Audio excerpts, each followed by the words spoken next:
নমস্কার, Assam prime network থেকে আমি ইন্দ্রাণী আপনাদের স্বাগত জানাচ্ছি।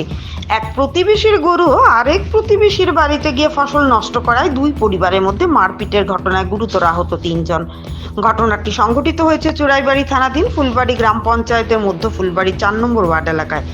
ঘটনার বিবরণে জানা যায়, এক প্রতিবেশীর গরু আরেক প্রতিবেশীর বাড়িতে গিয়ে ফসল নষ্ট করে। প্রতিবাদ করায় দুপক্ষের মধ্যে এই লঙ্কাকাণ্ড সংঘটিত হয়। প্রেমতলা দমকল বাহিনীর কর্মীরা এই ঘটনার খবর পেয়ে ঘটনাস্থলে পৌঁছে তাদেরকে উদ্ধার করে নিয়ে আসে কদমতলা সামাজিক স্বাস্থ্য কেন্দ্রে। আহতরা হলো যথাক্রমে মোহাম্মদ আসুক আহমেদ বয়স 51, মোহাম্মদ খুরশিদ আলী, স্বপ্না খাতুন বয়স 45, স্বামী মোহাম্মদ আসুক আহমেদ, সঞ্জিদা খাতুন বয়স 12, পিতা মোহাম্মদ আসুক আহমেদ।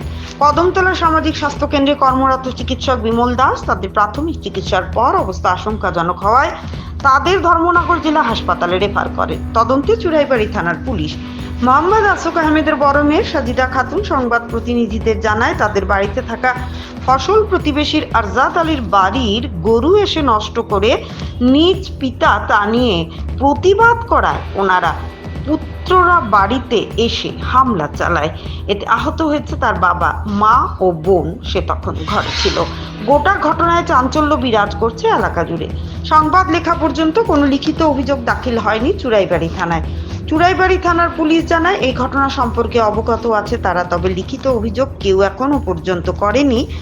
যদি করে তাহলে সঠিক তদন্ত করে দোষীদের দৃষ্টান্তমূলক শাস্তি প্রদান করা হবে। ভানুচন্দ্রের রিপোর্ট, আসাম প্রাইম নেটওয়ার্ক।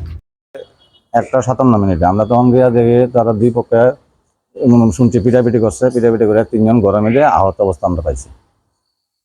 একজনের নাম হইল সঞ্জিতা খাতুন, একটা বাচ্চা মেয়ে 12 বছর, আর একজন মোহাম্মদ আসান আলী আহমেদ 55 বছর, সোমনা খাতুন 45 বছর। তারা 3 জনের আমরা উদ্ধার করে প্রাথমিক স্বাস্থ্য কেন্দ্র নিয়ে গেলাম। হ্যাঁ হ্যাঁ, তারা বাসাটা হইল উত্তর ফুলবাড়ি। ওয়ার্ড নাম্বারটা থেকে আমি বুঝতে পারি না, মসজিদের পাশে।